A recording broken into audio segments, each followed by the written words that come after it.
Who has the best racing AI in 2024? And this is from Overtake GG. So I'll be using some criteria for this one. I really like videos Emily is preparing for us, and I hope this one with AI will be just no any worse. But yeah, I'm really interested about her views on AI in different type of sims. I got some favorites, but let's see what she's going to say about. I've got 5 categories that I'll be judging these sim racing games on. The first one is how easy it is to set up and adjust. The next one is adaptability. If you try and pass the AI suddenly, do they freak out? Do they like turn into you? Do they drive off the track? We also have racecraft. Do they attack and defend naturally? We also have consistency. Do they drive the same at every corner or in every car or at every track? Or are some corners they're really good and some corners they're not so good? And the final one is everything else. Do they do starts correctly? Do they do pit strategy? Do they make their own mistakes on their own? Things like that. So I'll start with a game that I've been playing a lot of recently because it kind of just came out, and that is Formula 1 24. And to start with, setting up the AI in F1 24. Yeah, I didn't race F1 for a very long time. Got few of them, I think 2010 and something like that, but I didn't race them much. It's always iRacing was taking me over. But yeah. 4 is very easy. You just select a difficulty number. I'd love to see dynamic difficulty like MotoGP 24 or another game later in this list one. Because MotoGP I've never tried before. Need to try it one day. Choosing a number is hard and it does change game by game. I'm pretty sure like in F1 23 I was like 92 or something, 94. And in this game I'm like 102 or something. So yeah. Got some problems like that with games I'm trying to play, like I think Race Room. It's depend of track to track how much you have to set up the AI strength to get it more or less your level. Negative points for this as well because you have to go through F1 World to select a single player race, which I just hate. Menu makes no sense. Adaptability is not so great in F1. You can move the AI around, but sometimes you can just wait. Yeah, most of the time AI just trying to hold their racing line and whatever, that they're not reacting to you. If you're in front of them and they'll just not attempt to pass you at all. You can try and run them off at certain corners as well in like a modern F1 racecraft sort of style. But at other corners, they'll just try and run the outside with you with the teeniest little bit of overlap and just like have a crash with you, which is kind of strange. The racecraft, though, I have to say is fairly good in F1 24. They do attack, they do defend, they use DRS, they use ERS, and they will use it to against you. It is very predictable, though. You can kind of see when the AI is like, oh, I'm going to pass you now, and like moves over, and when they decide to defend and things like that. Consistency-wise, this is actually a lot better than previous games. It's relatively even across the calendar, every track you race against, and the corners, apart from... And the whole thing of Formula 1 racing is that you can race Formula 1 car on every single track from the calendar. That's the fair game in this sector. From Montreal, which like you'll gain a full second on them every lap when you drive through the Wall of Champions. It's good, but it could be better. The AI is also really slow under brakes. I found an unrealistic concertina forming every lap at the Monza race that I did, and there's trains that just form way too quickly. I find like maybe the DRS is too strong or the slipstream is too strong. It doesn't really look like what F1 racing does in real life. With everything else, cars do make mistakes. They sometimes blow up and drivers will throw it off the road, sometimes at the same corner as and other drivers, which is kind of funny. And the starts look really, really good. I think that's a really positive thing until you get to the first corner where they all kind of stack up and you can gain like 1,000 spots. Yeah, I just noticed some AI really got the problems with the braking, or got the problems to get off the corner. Especially Monza in race room. I was trying this so many times. I just like after first chicane, I just going so much faster than them. And yeah, I think it's depends from sim to sim. And also the AI uses overtake through the first lap now for the starts, which is like a positive change over some previous games. The AI also is generally really good with strategy. They will try and use pit strategy quite well. They'll go for the one stop generally. They won't try and run like 3 stops or something ridiculous for like a 20 lap race. The one part where Yeah, pit strategy. Sometimes you seeing the AI, all of them pitting at the same time, which is so unrealistic. It's just all of them just heading towards pit lane and they just pit at the same time. the AI is broken though is wet racing. I did a wet race at Spa and the AI all pitted on the final lap for like no reason. It was like wet and they were like, oh, 1 lap to go. Let's take another set of wets. And it's like, I went from like 15th to 3rd in an Alpine. It was very strange, but points down for that. The next game to test is Le Mans Ultimate, LMU, and this is a very new sim on this list. And the AI is quite easy to set up. There's a skill level and an aggressiveness setting that you can set. And the adaptiveness that I found, adaptability, what am I saying? It's generally really good. Sometimes the AI has that like R factor wobble if you get alongside them. They kind of like wobble around and stuff. But generally they're very confident and they'll run side by side with you. You can bomb them. They'll sit there. They won't freak out and drive off the road. Looks very nice anyway. Racecraft, they do go for moves and they do defend. Sometimes they'll try and pass under brakes or into corners as well. The consistency is a little bit inconsistent though. I practiced at Le Mans against them in Le Mans Ultimate, and at the forward chicane I would like destroy them every lap, but then we'd get to the Porsche curves and they'd all like gap me by like 3 seconds. So a little bit yeah, that's the another thing. They can one part of the track then came perfect, or even more than perfect, because even if you drive perfectly, then you cannot catch them up. And now that they are so sluggish, you can't overtake them because they are just blocking the road. Inconsistent. They do strategy for the long races, and the starts are the best that I've seen probably from most of these games. They look really, really aggressive and natural looking. The cars spread out everywhere on the rolling start, but the AI is almost too good at starts, I would say. They jump on the green like a robot. There's like no reaction time, so it's really hard to beat them to the first corner. And they do make mistakes. I sometimes watch them throw it off the road. I watched another Toyota fall backwards when they kind of got pushed out wide, and sometimes they'll go in too hot and cut a chicane, which is pretty cool. I need to say at this point, I don't want to review Le Mans Ultimate, but I had a really terrible time playing this game. I got like 1 frame per second. No, 1 frame per like 30 seconds on the menus for some reason in the game. The game itself was working fine, but the overlays, like the menus broken, and I turned the graphics as low as it could go. The loading times were ridiculous. I'm disappointed in how difficult it was to set up. Yes, it was frustrating to deal with. I will say the new patch, the replays look really good. So that's a positive. The next game is ACC, and in terms of how easy it is to set up, it's very easy. You set skill and aggressiveness like before. You can also set up pit stop requirements, how long the race is, so you can force them into a pit strategy if you want. The adaptability of ACC is quite good. They don't want to make contact with you, so they do kind of get out of the way if you show the nose, but it looks pretty natural. They do have the R factor wobble a little bit.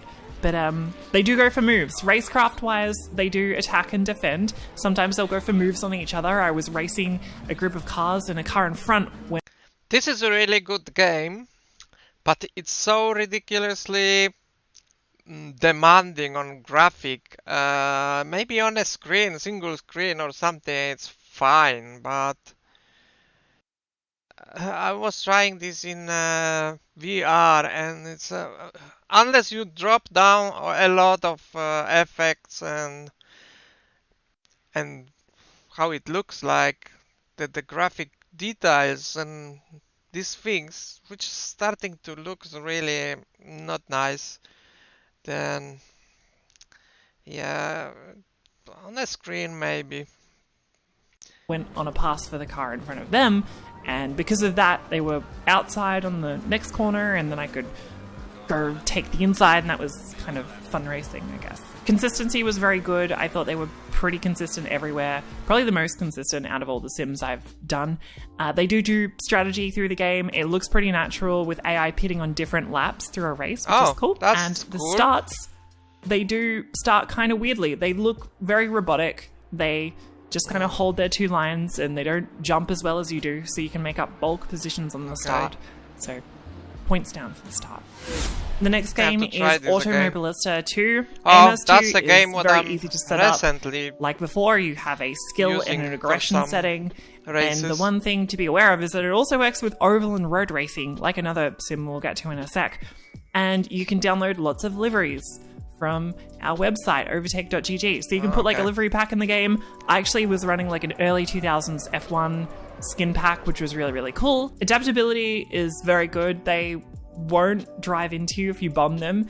They'll hold the outside and run around you. And they do really race very well, racecraft. They go for passes, defend. I found them defending a lot into big braking zones and holding the inside line. And especially right now, after they tune a little bit the tire model, this really is something.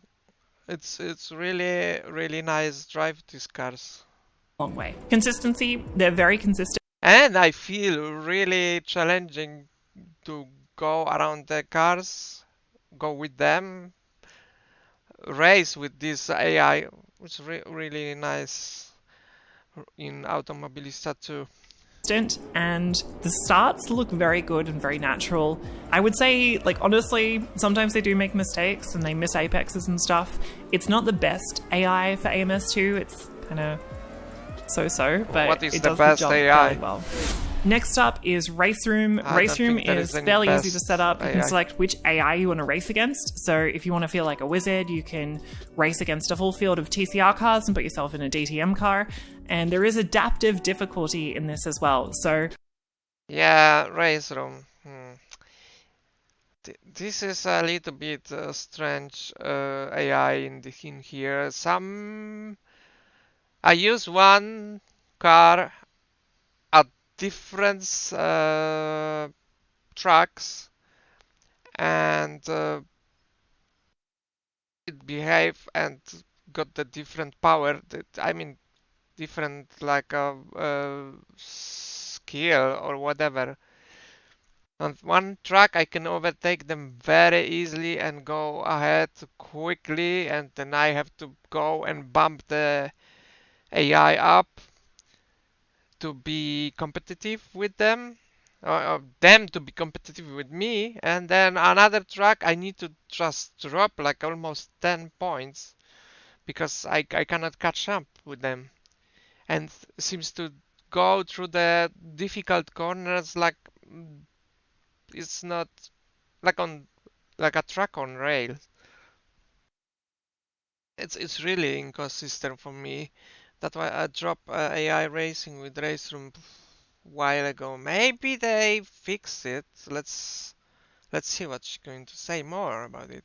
You can actually just select adaptive difficulty, and supposedly it will adjust to your speed. I struggled to get this working in my time testing Race Room. I did a couple of races and it was kind of like, it was always too slow, but this is a plus, I would say. I just set the AI to about 100 at the end and just raced against it there. Adaptability, they react fairly well. They do get out of the way sometimes, but otherwise they don't move too much. And racecraft is generally really good. They go for moves, and they actually went for some crazy stuff. I was racing the TCR car, and the car behind me took it like 3 wide into a really high speed corner, which was really, really good. Consistency wise, this really depends on the car and the track. Everything can be kind of different depending on the combo, but I generally found it okay. In my testing at Salzburg Ring, the AI was really good, but they were like giga at the final corner and then kind of average at the turn 1 chicane. And then I also did a bit of testing at Lausitzring in the DTM, and the AI just like got to the first corner and just completely freaked out on the race start. DTM like they were moving is left some and right. kind It was of wild. mess sometimes, So really. it really depends on the combo how good the AI is. I was practicing The second this one, for. I was practicing DTM for our league races with AI sometimes, and it was so freaking strange, really. The yeah, sometimes can be good, depend on the track, and sometimes it's completely mess. last sim I'm going to check is Gran Turismo 7, and I'm going to be focusing on Sophie here because the normal AI in Gran Turismo 7 is very, very bad. No, Gran It's Turismo terrible. 7. It's the worst AI out of all of them. But Sophie is really good. How easy is Sophie to set up? Very easy. You just go to like select a race and you select Sophie, and there's like 3 difficult. It's like easy, medium, or hard. Pretty sure it's like 1 chili or 2 chilies or 3 chilies, and then your race. There's very easy, little to worry about.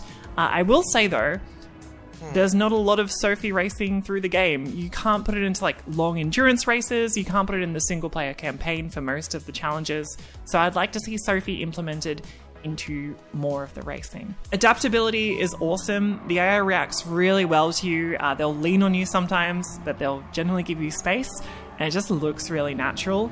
And Racecraft is awesome. They go for moves, they defend. They're not scared of going for moves at corners that you wouldn't normally attack on. Like, if they have a gap, they'll go for it, which is really cool, especially compared to games like F1 24. The consistency I found is generally very good. It's sort of the same no matter where you drive. But otherwise, Sophie doesn't really do like pit strategy or like anything else. There's just short races against Sophie, and I feel like I need to acknowledge that. It's marks down. There is not much Sophie to race against. They need to let it be a little bit faster because it's slightly too easy to beat, and they need to bring Sophie to the rest of the game. Really the final nice, note I'll make on actually. Sophie is that it is a very cute Yeah, face. but driving that from shoots the- you little smiley faces when you From the bonnet. race against them. If you pass them, they'll get like angry at you, and if they start driving away from you, they'll be like whoa and very happy. It's very I like to feel like I'm in a car racing, then this probably would be from the cockpit view. cute. I love it. So points up. The final sim I'm going to look at is iRacing, and iRacing is really difficult to set up the AI. I would say It's not really difficult.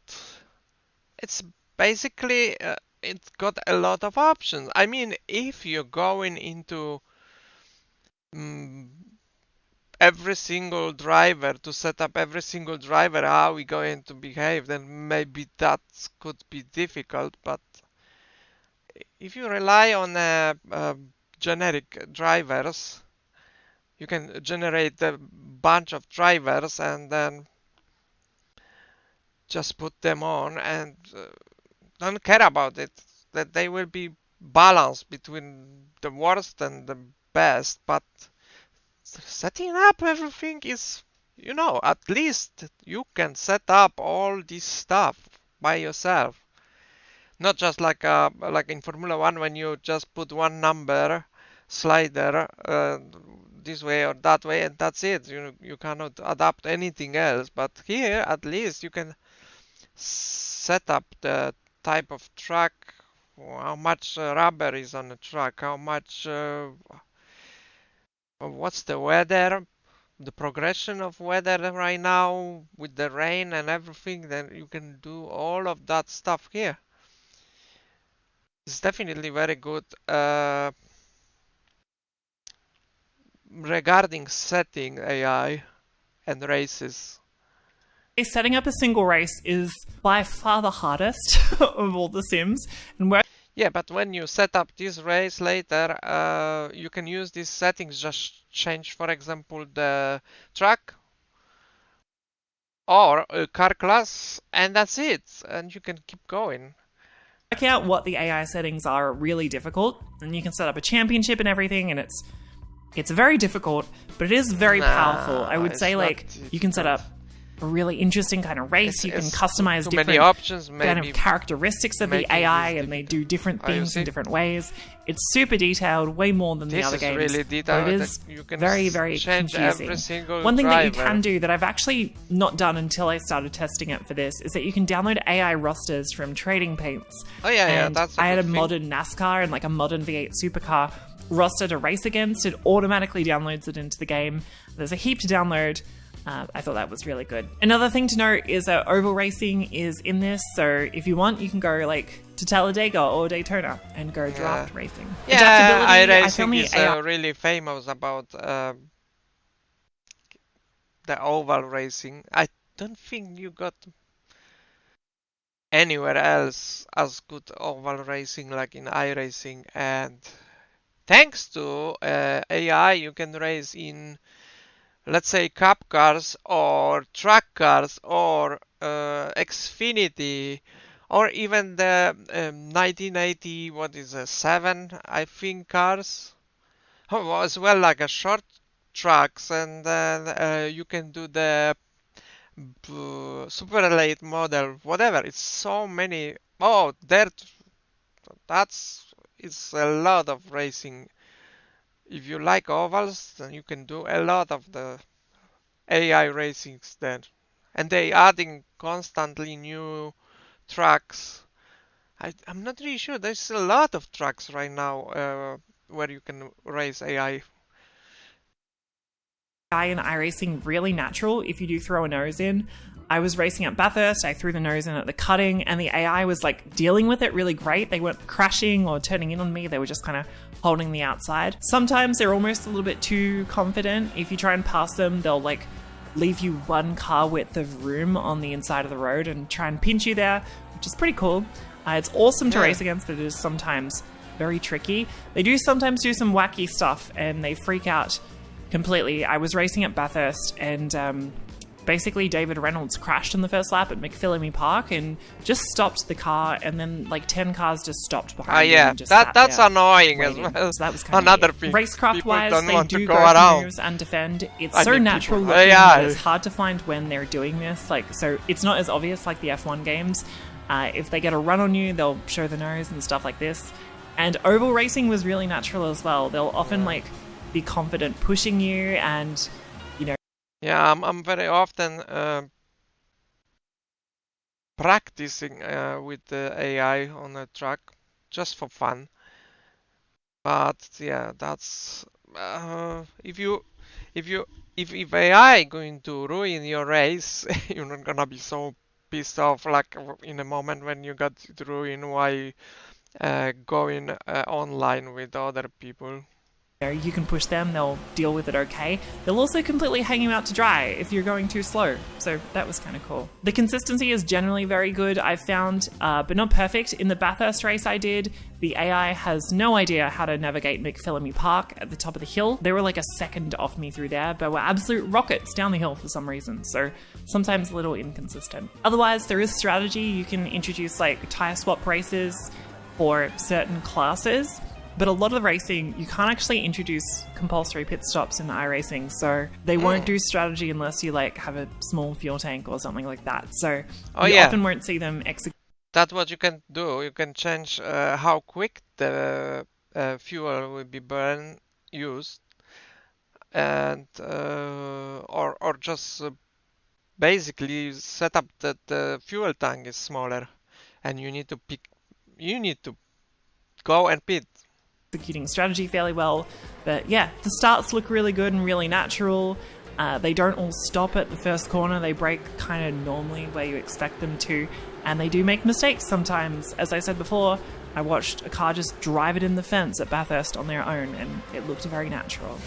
So, to rank all these sims is actually quite difficult. My first note is that they're all pretty much the same. Especially like ACC, AMS2, LMU, iRacing and Race Room, they're really similar in how the AI reacts and drives. Some tracks and some cars are less consistent than others, but they're all kind of a good experience and pretty fun to race against with the AI. I will say F124, probably not the best. That was not a good sim AI-wise, But I will say that Yeah, it the does a lot last of place. strategy and a lot of in-car systems like DRS and ERS that the other games, the AI doesn't do. So Yeah. it does that fairly well, but the racing is kind of iffy. The other game is GT7 with Sophie, and I would actually say Sophie is the best AI that I've driven against. It's better than all the others, but it's only in some tracks in the game, and it's only in like arcade racing, so it's like you never use it in GT7. So yeah, I don't know. All the Sims are very good. All the Sims are not so good. It's really up to you. They're all flawed. All the Sims are deeply flawed, but they're also very, very good at the same time. If you have strong thoughts, if you play a certain game and you're like, iRacing's the best, or Race Room's the best, or I love F124, let me know in the comments if you've had very funny Yeah, actually, I'm really surprised she's not mentioning anything about Assetto Corsa, where you can actually got a lot of different classes, different cars, and if you want, you can adapt the AI to your liking or not liking, or just like you can even record the racing line for AI. And I think Assetto Corsa AI is pretty good overall on its own, even if that game is so old. Yeah, definitely. In these games, in this comparison, what we got here, F1, I didn't play, but I think F1 anyway would be like a last one for me. Le Mans, I'm not going to calculate, take into consideration right now because I never tried yet. Assetto Corsa Competizione was pretty okay. That was good. Automobilista, I really like. Race Room is sometimes is good, sometimes is like a pain, really. Uh, GT7, no. And iRacing, I think from these games, what she mentioned here, I like the most iRacing AI. Then will be probably Automobilista on second, and Assetto Corsa Competizione very close third, or even ex aequo with Automobilista 2. More or less, they are really good with AI. And then after, just after them, let's say on the third, let's say Automobilista and Assetto Corsa Competizione second for me, and the third place Race Room. If I add Assetto Corsa, then I could say it will be Automobilista 2 and Assetto Corsa Competizione with Assetto Corsa very close. Let's say second. iRacing is still the best one. You can set up so many things there. I need to maybe try when I'm gonna find this Le Mans Ultimate. But so many sims to play, and I like this donkey with the two different types of food and can't decide what to do. I got so many of them, and okay, guys, thank you for watching. I hope you enjoy Emily's video, and yeah, she got the point. She got the point. Really, I like her views at the sim racing. She got a lot of experience, and I really like her videos. Then, thank you for that, and I see you with the next one. Bye now.